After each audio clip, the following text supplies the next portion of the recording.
astăzi o să vă arăt cum se joacă cățeaua mea cu niște bulgări de zăpadă și cum o să își găsească propriul os, care o să vi-l arăt acum. Așa.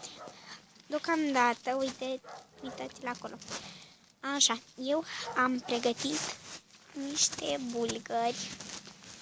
Așa, eu o să iau de aici. Așa, eu i-am pregătit aici. Nu folosim primul pe acesta. Ia uitați. Mă apucă. Uitați-l, Sasha. Îl arăt. Și pum! Acum o să vă arăt săritura care o face. Așa.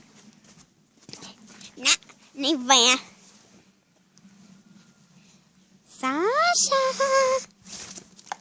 Ați văzut-o? Acum voi mai lua câțiva bulgări făcuți. Nu. Așa.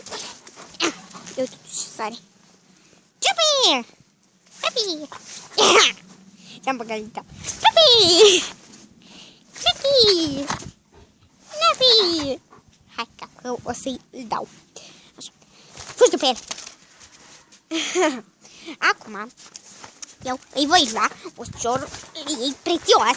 Fie cu minte. Fie cu minte. Fie cu minte. Aoleu, dar cine sunt feriți. Nu-i voie. Sasha, cușca. Cușca. Cușca, Sasha. Cușca. Așa, am să îl pun. Da, nu-i voie. Așa, am să îl îngrop. Și acum o să vedem dacă îl găsește.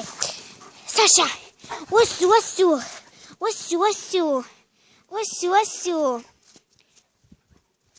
Eu, acum, o să-i dau câteva indicii.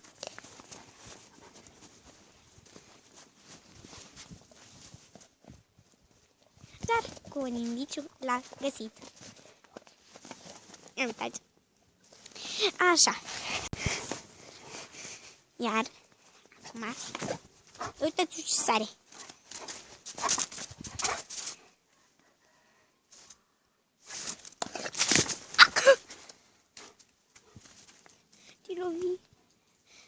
Acum, iar așa s-a terminat clipul nostru.